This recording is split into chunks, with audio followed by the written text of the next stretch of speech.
Quiero agradecer a la Sociedad de Cardiología de Buenos Aires la oportunidad que me brindan de poder compartir estos conocimientos con todos ustedes. Y vamos a hablar hoy de lo que es la rigidez arterial y el envejecimiento vascular acelerado y las implicancias que esto pueda tener en la población pediátrica. Si consideramos al aparato cardiovascular como lo que eran las bombas de Winchester que usaban los bomberos para apagar los incendios, y hacemos una analogía, vemos que existe una manguera o un caño que va a la toma de agua y que sería lo que en el organismo es el retorno venoso. Luego vamos a tener una bomba, que sería el corazón, que es con la que los bomberos expulsaban el agua hacia un reservorio, que sería la aorta, y ese reservorio servía de amortiguamiento, es decir, que llevado a nuestro organismo en sístole se expande para volver a su tamaño, para retraerse en diástole y que vaya a la circulación, por lo que haciendo la analogía sería a la manguera de incendios, que a nuestro organismo serían los vasos de conducción. Todo esto es para poder transformar lo que es un flujo pulsátil en un flujo continuo a nivel de la periferia. Cuando el corazón expulsa un volumen sistólico, por la pared de las arterias se genera una onda de pulso que al llegar a lugares de cambio de diámetro o de ramificaciones, se produce una reflexión de esa onda de pulso, de forma tal que si analizamos la onda a nivel central, como está marcado en la línea colorada, vamos a ver que si analizamos esa onda va a tener la superposición de dos, la onda anterógrada que sale del corazón y la onda retrógrada que viene desde la periferia. Como dijimos, las ondas reflejas en la periferia proceden fundamentalmente de los sitios de bifurcaciones o cambio de diámetro y cuando vuelve a la circulación central debiera hacerlo en el punto de diástole para poder mejorar la perfusión de órganos vitales. Esa onda central, si la analizamos y que dijimos que es la sumatoria de la onda anterógrada y la onda retrógrada, va a tener distintas características, si es una arteria sana, elástica o una arteria envejecida y rígida. Si es una arteria elástica, como dijimos, luego de la sístole vamos a tener una pancita diastólica para mejorar la perfusión de los órganos vitales. Si es rígida, vamos a ver que la onda retrógrada va a llegar antes y va a llegar en sístole, generando este pico sistólico y la ausencia de la panza diastólica. Eso ocurre porque con los años y con la rigidez de las arterias aumenta lo que se denomina velocidad de onda de pulso.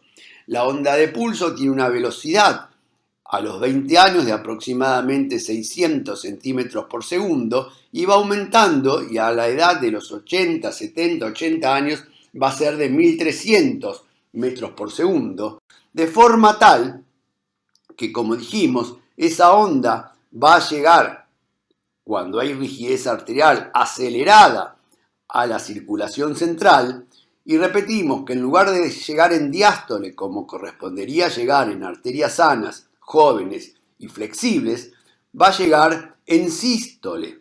Esto genera un aumento de lo que denominamos presión aórtica central, que es el gráfico que aparece en celeste, donde vemos que la presión sistólica está elevada y hay una caída de la diastólica por ausencia de onda refleja en el tiempo diastólico. El aumento de la presión sistólica central va a generar un aumento en el flujo cerebral, pudiendo dar accidentes cerebrovasculares, va a generar por aumento de la poscarga hipertrofia ventricular izquierda y por disminución en diástole de la perfusión puede generar eventos coronarios, infarto, insuficiencia renal por mal flujo renal. Es decir, que la presión aórtica central es la verdadera presión que impacta sobre los órganos vitales y no la presión braquial la responsable de esto, sino que el impacto verdadero lo genera los valores que tengamos de presión aórtica central.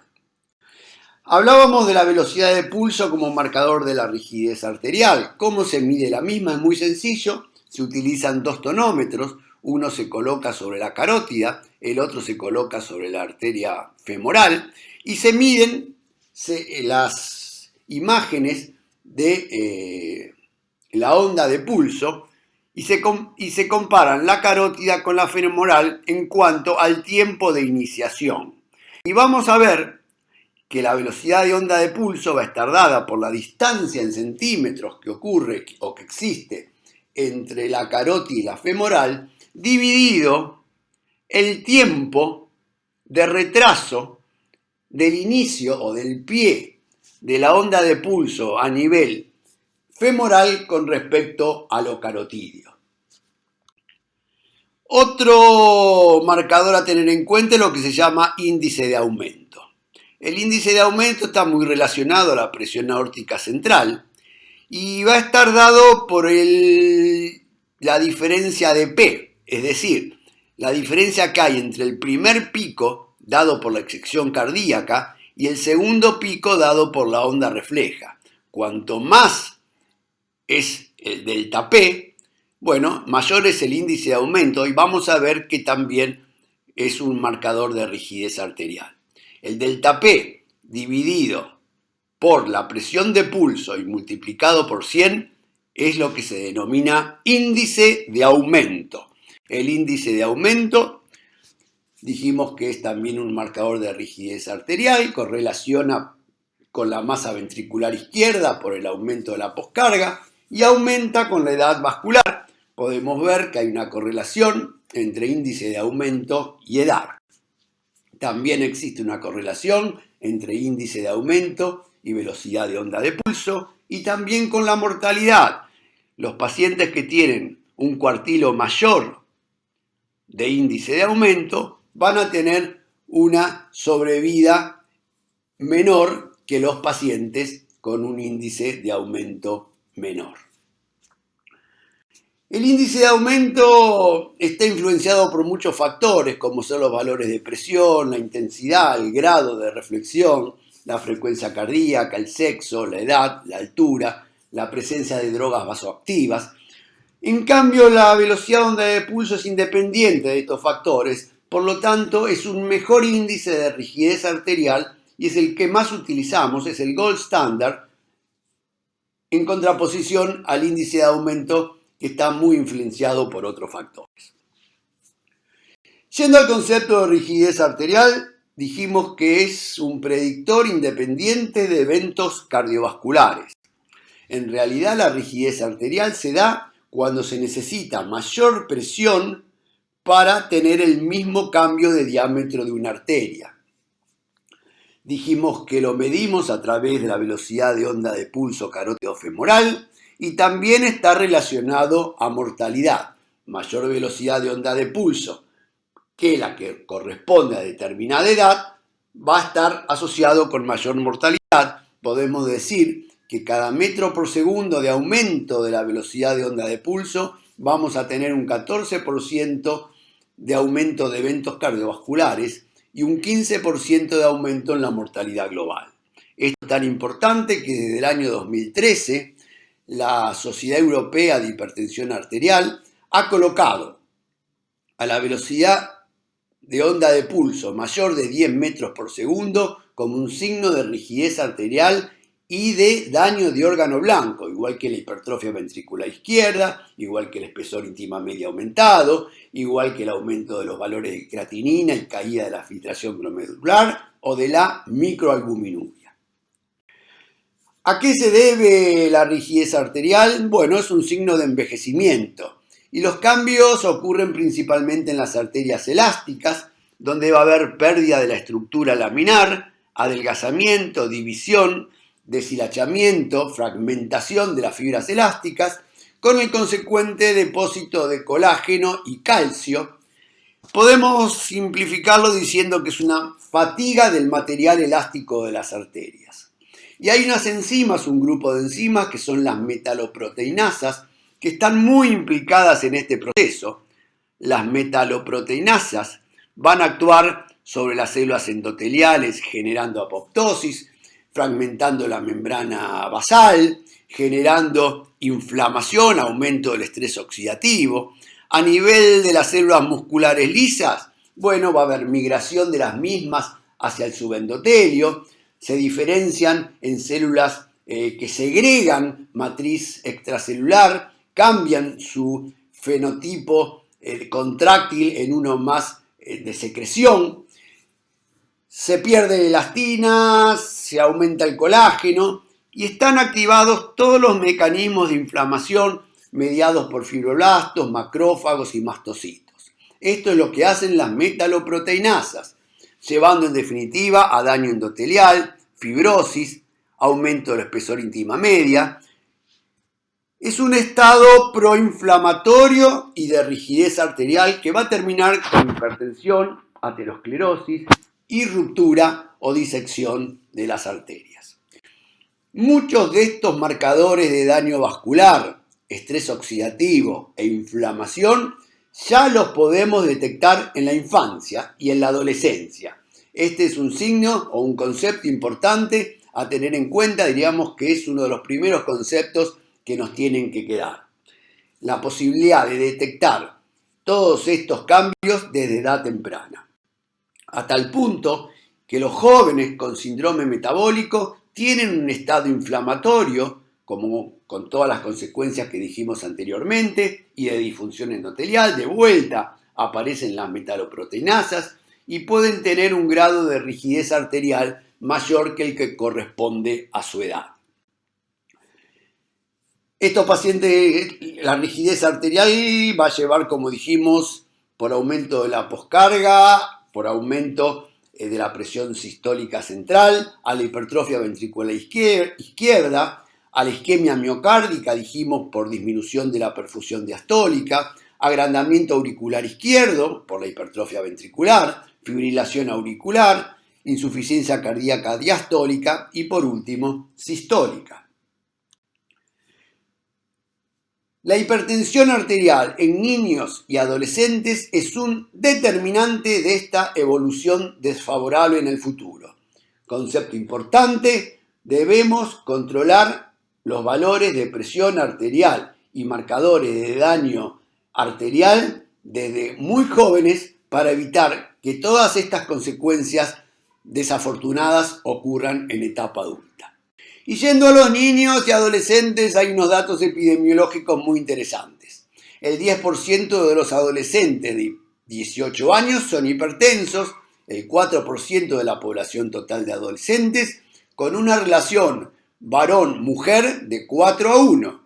Y la hipertensión arterial y la prehipertensión en la adolescencia aumentan el riesgo de eventos en edad adulta joven. Fíjense que en este estudio se tomó 38 años como edad donde pueden aparecer daños importantes si no se controla la hipertensión en la adolescencia.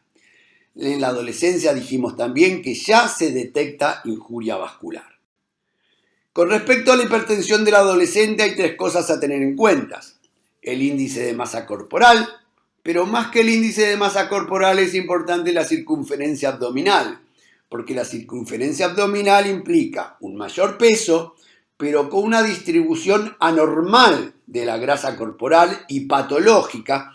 Por lo tanto, la circunferencia abdominal aumentada implica inflamación, implica adipoquinas proinflamatorias en el organismo y una serie de circunstancias desfavorables.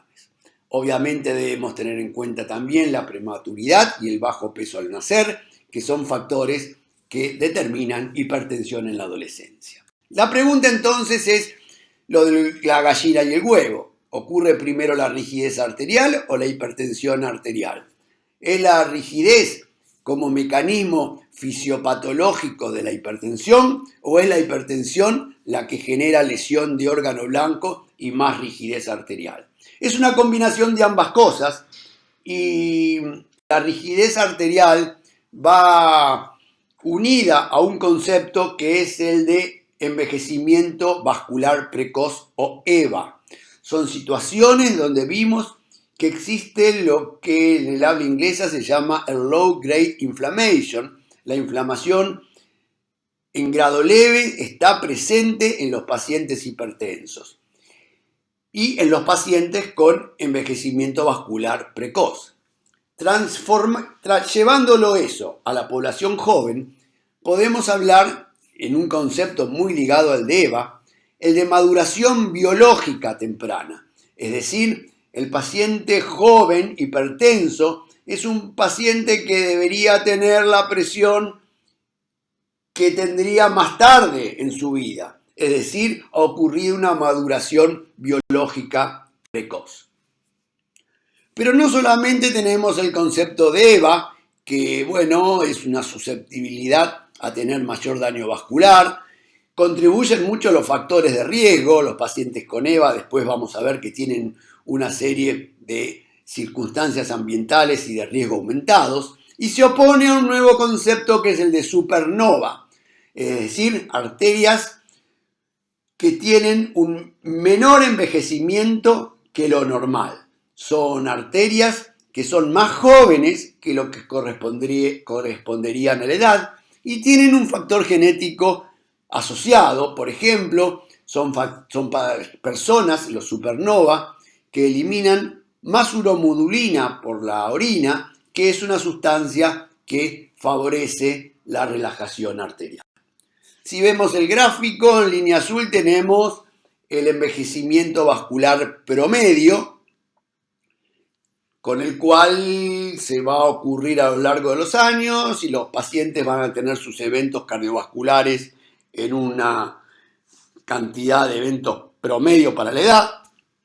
Cuando tienen envejecimiento vascular acelerado, en rojo, vemos que se acelera la rigidez arterial y se acelera y se adelantan los eventos cardiovasculares y aumentan en número, contrariamente a la supernormal vascular aging en verde, lo que denominamos pacientes supernova, que tienen menor rigidez arterial que la correspondiente para la edad y menores eventos cardiovasculares.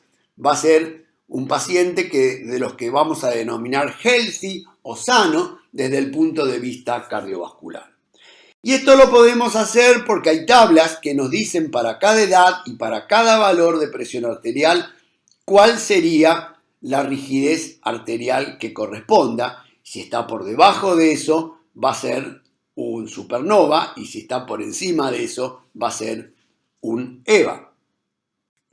Esto no es más que una curva de Gauss, donde vemos que el promedio, la mayor parte de la gente tiene un envejecimiento vascular promedio. Hay un pequeño, muy pequeño grupo, menos del 2%, que serían supernovas, con arterias muy cuidadas, y otro porcentaje pequeño tienen un envejecimiento vascular acelerado importante. Lo interesante es que en el medio tenemos la zona gris, y la zona gris es importante porque si tenemos un paciente en la zona gris cercana al envejecimiento vascular acelerado, vamos a tratar de llevarlo a través de medidas terapéuticas y de estilo de vida al promedio de la edad. Y si es posible, lo vamos a tratar de llevar a la zona gris más cercana a la supernova, que se denomina edad vascular saludable, como comentamos anteriormente. Hay determinantes, dijimos, del EVA y del supernova. Muchos no los podemos modificar porque ya vienen con el organismo.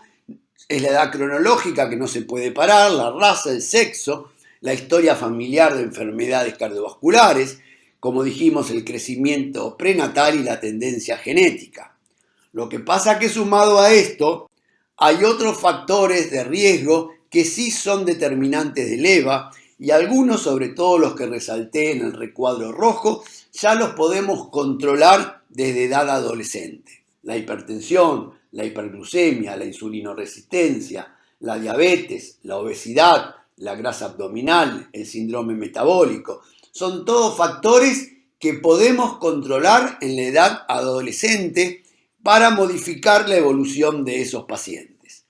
la enfermedad renal crónica, la dislipemias, el alto contenido de sodio en la dieta, el fumar, la baja actividad física. Como ven, son todos factores controlables que se encuentran en los pacientes con EVA y no se encuentran en general en los pacientes supernova. Hay otros factores, como el estrés oxidativo. Dijimos ya que los pacientes hipertensos tienen marcadores de estrés oxidativo que podemos detectar en sangre y orina. Además, el consumo de alcohol, inflamaciones intestinales crónicas, alteración de la microbiota, el estrés, factores sociales no buenos, alteración del sueño, los factores trombogénicos, cambios hormonales, que hacen que el paciente tenga una susceptibilidad también a ser EVA y que no se encuentran en el supernova, que no presenta ninguno de estos factores y que están entonces protegidos de la enfermedad cardiovascular y vascular. ¿Cómo medimos el EVA? Bueno, hay 4 elementos, 4 marcadores que en el laboratorio o en el consultorio podemos medir. Ya hemos hablado lo suficiente de la rigidez arterial y de la presión aórtica central, que son 2 marcadores, sobre todo la rigidez arterial, muy ligados a EVA, es prácticamente un sinónimo. Luego tenemos el espesor íntima media. El espesor íntima media, cuanto mayor sea, mayor eventos cardiovasculares, es otro marcador de EVA. Y la alteración de la vasodilatación mediada por flujo. Eso es una medición de la función endotelial. Se coloca un manguito en el brazo de la persona que vamos a medirle, se insufla, se crea una oclusión de la arteria y después de unos minutos se libera y debe generarse una hiperemia reactiva y eso es un signo de buena función endotelial. La función endotelial depende de una sustancia que es el óxido nítrico que se produce en los endotelios vasculares y luego pasa a la capa muscular lisa de las arterias y luego de una serie de procesos enzimáticos va a llegar a la relajación arterial. La óxido nítrico sintetasa endotelial es la enzima fundamental en este proceso que genera a partir de la L-arginina óxido nítrico. El tema es que cuando hay una situación de estrés oxidativo importante o en fumadores o en dislipémicos o en diabéticos, ese óxido nítrico puede unirse al anión superóxido y generar los peroxinitritos. Y el peroxinitrito exacerba ese estrés oxidativo y va a dar peroxidación lipídica, daño nitrogenado de las células, citotoxicidad, alteración del ADN, inactivación enzimática, y eso conlleva a enfermedades como aterosclerosis, enfermedades cardiovasculares, neurológicas, pulmonares y cáncer. El 40% de los adolescentes con hipertensión arterial tienen aumentado el espesor íntima media y la velocidad de onda de pulso. Fíjense en estos 2 gráficos, en línea llena vamos a ver la velocidad de onda de pulso normal en los adolescentes y en línea cortada, en línea de puntos, vamos a ver cómo esa rigidez arterial está aumentada. En general, los hipertensos jóvenes tienen 4 años más de edad arterial que lo que correspondería. Si estos niños y adolescentes normalizan sus valores de presión arterial, pueden no presentar aumento del espesor íntima media ni de la velocidad de onda de pulso en vida adulta. Tercer concepto, controlar la presión en los jóvenes y tratarla para que lleguen a la vida adulta con el menor impacto negativo sobre sus arterias. Hoy en día se discute mucho sobre si el tratamiento debe estar dirigido solamente a controlar la presión arterial o también debe estar dirigido a mejorar el EVA, a mejorar el envejecimiento arterial. Hay un estudio que es el SPARTE, que está en fase de análisis estadístico, donde se está comparando qué es mejor, si tratar a los pacientes buscando la meta de presión arterial o tratar a los pacientes buscando la meta de disminuir la rigidez arterial. Esta evidencia la vamos a tener a poco tiempo y podemos saber que el EVA es parcialmente reversible. Parcialmente reversible con el tratamiento antihipertensivo, con el tratamiento hipolipemiante, antidiabético, ejercicio, dejar de fumar. Y todos estos tratamientos son sinérgicos, se suman, y esto debe apuntarse no solo a la persona de mediana edad, sino que aplica también fundamentalmente, y es el motivo de esta charla, a jóvenes, niños y adolescentes, la reversibilidad del EVA para llegar en el mejor estado vascular posible a edades mayores. En conclusión, podemos decir que el incremento de la VOP, velocidad de onda de pulso, la presión aórtica central, el espesor íntima media, el índice de aumento y la alteración de la vasodilatación son parámetros de envejecimiento arterial acelerado y de mal pronóstico cardiovascular. Pueden ser detectados en la adolescencia y su corrección en estas tempranas etapas de la vida pueden mejorar el pronóstico cardiovascular y vascular en etapas más tardías de la vida. Muchas gracias.